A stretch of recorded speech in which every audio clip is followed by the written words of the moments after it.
Hello friends, welcome to my YouTube channel focus home science.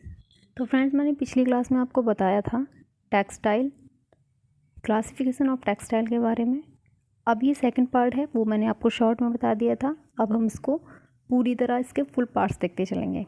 तो जैसे कि मैंने आपको पिछली क्लास में बताया था कि फाइबर हमारे कितने प्रकार के होते हैं, 3 प्रकार के होते हैं। नंबर 1 प्राकृतिक रेशे, नंबर 2 कृत्रिम रेशे, नंबर 3 विशिष्ट रेशे।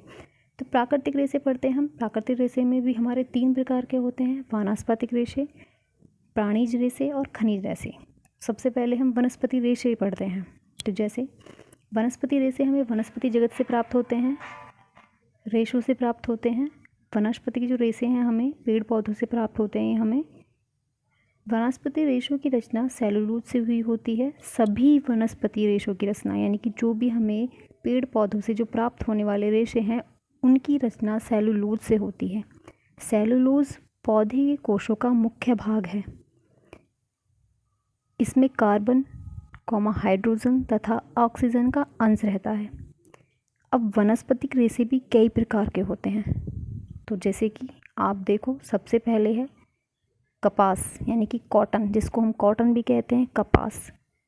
कपास रुई का जो पौधा होता है उसी को हम कपास का पौधा कहते हैं। कपास उसी को कहते हैं। कभी आप कंफ्यूज में होता ना कि रुई अलग है, कॉटन अलग है, कपास अलग है। ये तीनों चीज़ ही एक है। तो ये कपास का पौधा हमें कपास के पौधे से प्राप्त होती है। कपास यानी कि बीजों को ढककर जो रखती है, आपने देखा भी होगा कपास का पौधा, तो उससे हमें प्राप्त होता है। इसे हम यूनिवर्सल फाइबर भी कहते हैं। कपास को हम, ये क्वेश्चन इम्पोर्टेंट है, 1 नंबर में भी आ सकता है, वेरी शॉर्ट क्वेश्चनों में भी आ सकता है कि यूनिवर्सल फाइबर किसे कहते हैं। कपास को यूनिवर्सल फाइबर भी कहते हैं। नंबर 2 आते हैं हम लिनन। फर्स्ट हमारा कपास हो गया, नंबर 2 लिनन हो गया। तो लिनन का जो रेशा है ये हमें फ्लैक्स के पौधे से प्राप्त होता है। तो जो लिनन का पौधा होता है उसे उखाड़ के पानी में डाल देते हैं। आपने देखा होगा, आप नॉर्मल किसी भी लकड़ी को अगर डाल दोगे पानी में थोड़ी देर भीगने के लिए, तो उसका वो जो छिलका है यानी कि वो अलग हो जाता है उससे। तो वही उसी रेशे से हम लिनन प्राप्त होता है। सेम ऐसे ही हमारा कापोक है। कापोक कपास की कॉपी है। जैसे कपास का रेशा होता है ऐसे ही हमें कापोक प्राप्त होता है। आपके सामने लिखा भी हुआ है कि इससे हमें क्या कौन सी चीज़ें हमें मिलती है, कैसा होता है, इसका रंग कैसा होता है। तो ये सारी चीज़ें आप नोट कर लेना। 4th आता है हमारा जूट। जूट भी सेम हमारा लिनन के समान होता है कि पानी में फुलाकर इसे प्राप्त करते हैं, रेशे को अलग कर लेते हैं। कहाँ से हमें जूट हमें कहाँ से प्राप्त होता है, इससे क्या क्या चीज़ें बनाई जाती हैं, ये सारी चीज़ों को आप देख कर लिख लेना। ज़्यादा इसमें कुछ ज़्यादा इम्पोर्टेंट कुछ और एक्सप्लेन करने के लिए नहीं है, बहुत सिंपल है, आप देख लेना इसको, आपके सामने लिखा हुआ है। 5th आता है हमारा हेम।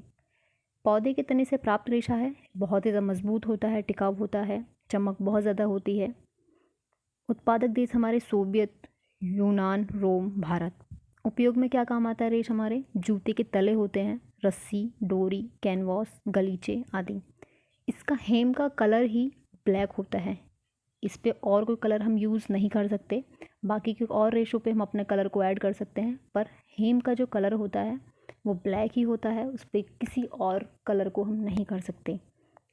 तो ये अभी तक जितने भी आपके रेशे हैं, कपास, लिनन, कापोक, हेम, ये सारे रेशे हमारे वनस्पतिक रेशे हैं। फिर आते हैं हमारे नारियल का रेशा। सबसे पहले नारियल का रेशा हमें नारियल से प्राप्त होता है। आपने देखा होगा नारियल के जो छिलका होते हैं अधिकतर हम उन्हें फेंक देते हैं, पर लेकिन वो यूज़ में आते हैं गद्दों को भरने के लिए, ब्रश बनाने के लिए, दरिया बनाने के लिए, चटाई बनाने के लिए। तो यानी कि नारियल के रेशों को पानी में फुलाकर पीट कर उससे हम उपयोग में लेते हैं। फिर आता है हमारा रेमी। रेमी का रेशा एक कांटेदार नीटल के पौधे से प्राप्त होता है। ये बंगाल में मिलता है। रेमी का जो रेशा है वो कपास से अधिक शक्तिशाली होता है और जल्दी से सूख जाता है। फिर आता है हमारा नेक्स्ट 8 पॉइंट है सन। सन भी हमें पौधे से प्राप्त होता है, यानी कि पौधे को पानी में डालकर उसकी जब छाल अलग हो जाती है उससे हम उसे उपयोग में लेते हैं। इसे कागज़ के उद्योग में काम आता है, मछली के जाल बनाने के काम आते हैं, पर लेकिन सन का सबसे ज़्यादा उपयोग हम रस्सी बनाने के लिए करते हैं। ठीक है। नेक्स्ट आता है हमारा पीना, यानी कि पीना का जो रेशा है वो हमारे पाइनएप्पल के पौधे से प्राप्त होता है, यानी कि उसकी पत्तियों से प्राप्त होता है। जो पीना है, जो रेशा है हमारा, इससे हम चटाई बनाते हैं, बैग बनाते हैं, कपड़े बनाते हैं। पर लेकिन अधिकतर इससे हम ऐसी वस्तुएं बनाई जाती हैं जो बहुत ज़्यादा हार्ड हैं, यानी कि हमें यूज़फुल या अपना सामान रखने के लिए सारी चीज़ों का उपयोग करते हैं।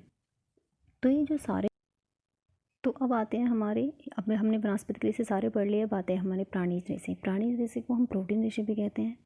पशु और कीड़ों से प्राप्त रेशे प्राणी जानत्व तथा पशुजन्य कहलाते हैं। इसको याद रखना, अधिकतर आ जाता है कि पशुजन्य रेशे कौन से होते हैं या जानत्व रेशे कौन से होते हैं। ये प्रोटीन या प्राणीज रेशे सेम एक ही है। ये दो होते हैं, नंबर 1 ऊन, नंबर 2 रेशम। ऊन हमें भेड़ों से प्राप्त होती है, भेड़ से प्राप्त होती है, किसी और जानवर से भी यूज़ लेते हैं, पर लेकिन अच्छी क्वालिटी की ऊन हमें भेड़ से प्राप्त होती है। भेड़ के अलग अलग पार्ट से निकाली गई ऊन की क्वालिटी अच्छी होती है। फिर आता है हमारा रेशम। तो रेशम हमें रेशम के कीड़े से प्राप्त होता है। रेशम का कीड़ा शहतूत के पेड़ पर पाला जाता है, पत्तियों पर पाला जाता है। तो रेशम का कीड़ा शहतूत की पत्तियों को खाने के बाद अपने मुंह से लार निकालता है, जो वो अपने चारों तरफ 8 के अंक के समान लपेट लेता है। और वो चारों तरफ जब वो सूख जाता है तो फिर वो हमें रेशम प्राप्त हो जाता है। उसको सूखने के बाद वो एक कोकून तैयार कर देता है। उसकी लंबाई बहुत ज़्यादा होती है। रेशम एक ऐसा रेशा है जिसकी लंबाई अधिक होती है, वरना सारे रेशे हमें छोटे में मिलते हैं, यानी कि छोटे स्टेपल में तैयार होते हैं। रेशम का ही एक ऐसा रेशा है जो हमें फिलामेंट्स में तैयार होता है। मैंने एक छोटा सा यहाँ जीवन चक्र बनाया है रेशम का, एक कीड़े का, आप देख भी रहे होंगे। अब आते हैं हम अपने खनिज रेशे पर। खनिज रेशे सोना, चांदी, स्टील, एस्प स्टेट, यानी कि आपने देखा होगा कि खनिज रेशे, कुछ समझ में आ रहा है खनिज से, यानी खुदाई से जो प्राप्त होने वाले रेशे हैं वो खनिज रेशे कहलाते हैं। इन धातुओं में हम और अन्य रेशों को मिश्रित करके इन्हें उपयोग में ले लेते हैं, क्योंकि सिंपल हम सोना या चांदी, स्टील, इनसे हम यूज़ में नहीं ले सकते ना रेशों को, इनसे तैयार भी नहीं होंगे, पर लेकिन इनमें अपने अन्य रेशों को हम मिक्स करके वो चीज़ें हम बनाते हैं। अब आते हैं हमारे कृत्रिम रेशे। कृत्रिम रेशे हमारे 2 तरह के होते हैं, मानवकृत और रासायनिक। मानवकृत जो रेशा होता है वो एक ही है, रेयॉन। रेयॉन को अलग अलग तरीक़े से हम बनाते हैं, अलग अलग प्रकार से बनाते हैं, अलग अलग तरीके से बनाते हैं। आप देख भी रहे होंगे। नंबर 1 है नाइट्रोसेलुलोज, यानी कि अधिक खर्चीली विधि है। इन विधियों का प्रयोग हम बहुत कम यूज़ में करते हैं, कुछ ही जगहों पर नहीं यूज़ करते हैं। बहुत खर्चीली होती है, 1884 ईस्वी में बनी है। रुई का इसमें मिक्स करने के लिए रुई का प्रयोग किया जाता है, पर लेकिन इसका यूज़ अधिक नहीं है। हमारा पॉइंट है विस्कस, यानी कि 1897 ईस्वी में ये मिला था। अधिक खर्चीली विधि नहीं है ये, और इसका उपयोग पर लेकिन आजकल हम कर लेते हैं। इसी प्रकार से ये हमारे मानवकृत रेशे हो गई। रेयॉन की ही एक विधि है जो रेयॉन को अलग अलग तरह से हम तैयार करते हैं। अलग अलग तरह के रेयॉन, अलग अलग क्वालिटी के रेयॉन हमें प्राप्त हो जाते हैं।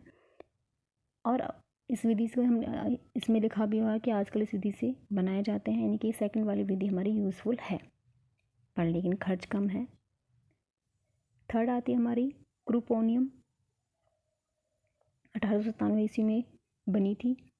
इसमें लकड़ी, रुई का प्रयोग किया जाता है। ये तीनों विधियों की रेयॉन में भिन्नता है, यानी कि रेयॉन बनाने की 3 विधि हैं, इनमें अलग अलग कुछ डिफरेंसेस हैं। इसी तरह से ये हमारा मानवकृत रेशे हो गए। अब आते हैं हमारे रासायनिक रेशे। रासायनिक रेशे के मैंने आपके सामने 12 पॉइंट लिखे गए हैं। ये अलग अलग तरह के पॉइंट हैं, इनमें कुछ चीज़ें हैं कि कौन सा रेशा कैसा है, कौन सा उपयोग में आते हैं। तो ये मैंने 12 रासायनिक रेशे आपके सामने लिख दिए हैं। इनके छोटे छोटे चीज़ें, पॉइंट लिखे हुए हैं कि कौन सा रेशा कैसा है और कैसे उपयोग में आते हैं।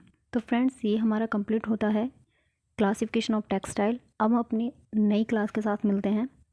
आपको अगला नोटिफिकेशन मिल जाए, इसलिए चैनल को सब्सक्राइब करें, ताकि आपसे कोई भी वीडियो मिस ना हो। अगर आपके कोई डाउट्स हों तो आप कमेंट करके पूछ सकते हैं। हम मिलते हैं अपनी नेक्स्ट क्लास में।